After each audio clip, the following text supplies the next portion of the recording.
Picture this, 6 in the morning on a Tuesday. I'm standing there in pajama bottoms and an old flannel, coffee scalding my hand, watching some HOA goon crouch by my driveway with a reciprocating saw like he's in a demolition derby, sparks bouncing off the gravel.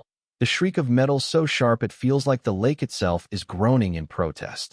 And right there on the curb is Veronica Brightwell, Queen Bee of the HOA, phone up and recording the whole spectacle like she's about to post her personal victory reel on Facebook, smirking, satisfied, convinced she's won something.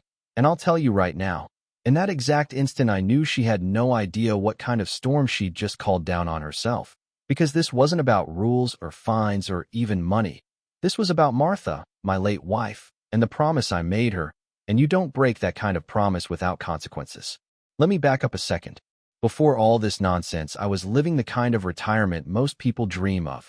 Slow mornings on the dock with Martha's old thermos in my hand, steam curling into the air while the loons echoed across the water, the kind of peace you can't buy even if you hit the jackpot. Martha loved this place. We'd stumbled onto that cedar cabin back in the 80s, weathered siding, sagging porch, not fancy but honest, and she used to laugh about how it had more character than any cookie-cutter McMansion. When cancer came, it didn't ask for permission, it just took her. And when I scattered her ashes from that dock, the lake became my tether, my sanity, my last promise to her, that I'd hold on to the place no matter what. So when Veronica came for it, trust me, it wasn't just about water lines. It was personal.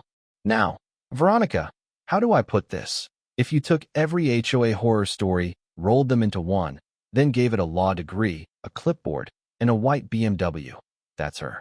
First time I met her was at what was supposed to be a neighborhood barbecue. Instead of burgers and laughter, she turned it into a courtroom drama over some poor guy's sprinkler spraying the sidewalk. Clipboard out, citation written, full public humiliation, like she got her kicks from it. I knew right then sooner or later she'd set her sights on me.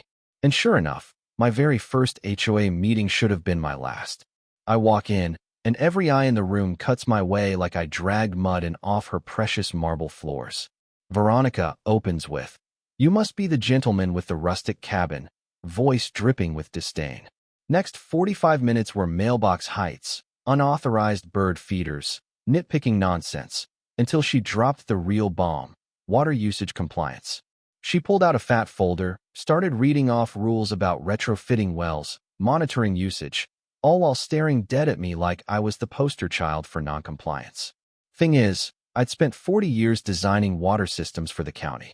I knew every loophole, every easement, every bit of legalese she was trying to twist. She wasn't enforcing rules, she was waging a campaign to squeeze me out, and she thought fines, $5,000 here, $10,000 there, would make me fold. But Veronica didn't know me. She sent her inspectors, 2 kids in matching polos, blank expressions, more comfortable holding Xbox controllers than power tools, to drill and hammer and install flow meters on my well like it was a NASA project. She hovered over them, clutching her laminated covenant like it was scripture. That's when Hazel, my sharp old neighbor, shuffled over with her coffee and whispered. She did this to the Kowskis, drove them out with fake violations, then sold their house to her friend for pennies. It clicked. This wasn't random. Veronica was systematically running out anyone who didn't fit her image of lakefront luxury.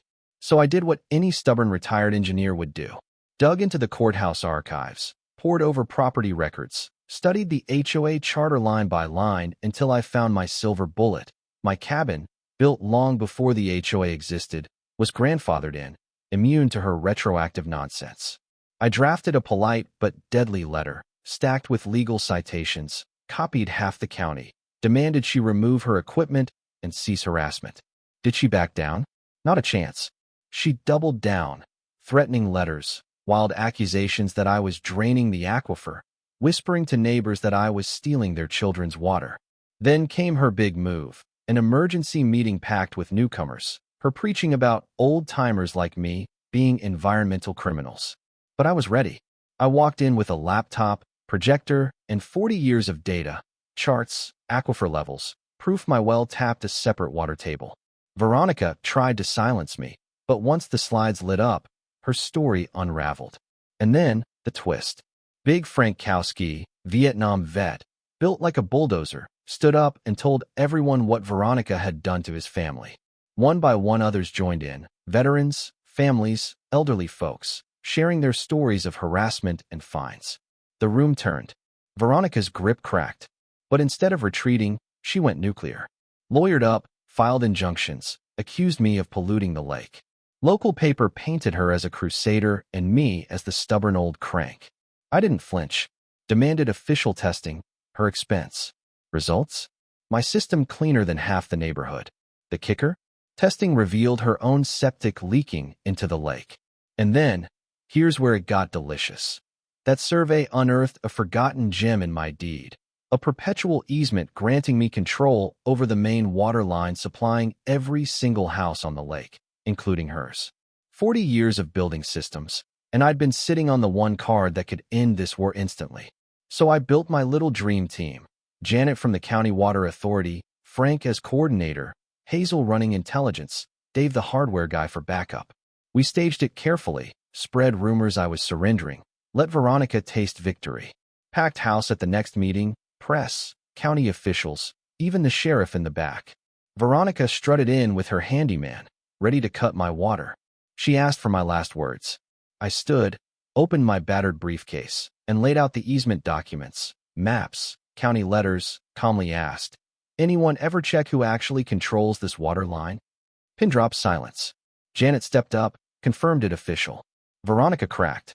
She screamed, called me unstable, even dragged my wife's death into it, hoping to shame me. Sheriff stepped forward, warned her they had harassment complaints stacked high, told her one more outburst, and she'd be facing charges. I spread the master water system diagram across the table, showed everyone where the main shutoff sat squarely on my property, under my authority. Told them I could shut down water to the entire neighborhood for maintenance come Monday if I wanted. Legally, by the book, but unlike some people, I believe power was meant to protect, not punish. The crowd erupted. Cheers, applause, even some of her old allies clapping. After that, it was dominoes. Veronica resigned, traded prosecution for community service. Her law firm quietly dropped her. Frank took over as HOA president, rewrote the bylaws so enforcement needed majority approval, not just clipboard tyranny. We started a neighbor-first policy, help before harassment. I used my reputation to propose a system upgrade, saving everyone money, and started a scholarship in Martha's name for kids studying environmental engineering. Now every year the neighborhood hosts a festival on the lake. No more petty complaints, just people helping people. Property values rose, not from fear, but from real community. And Veronica? Rumor says she moved away, maybe quieter, maybe not. Some folks never change. But here's the truth. The biggest bullies aren't always the ones with the most power. Sometimes it just takes one stubborn old man with nothing left to lose to remind everyone that respect beats intimidation every single time. So if you take anything from this, let it be this. Read your deed, know your rights, and never let anyone, no matter how official they seem, push you off your own land. Because at the end of the day, kindness is a choice, and so is cruelty. We build better neighborhoods when we lift each other up, not when we punish each other for being different. Now I want to hear from you. What would you have done if you were in my shoes? Ever had to stare down an HOA tyrant or seen a neighbor fight back against bullies?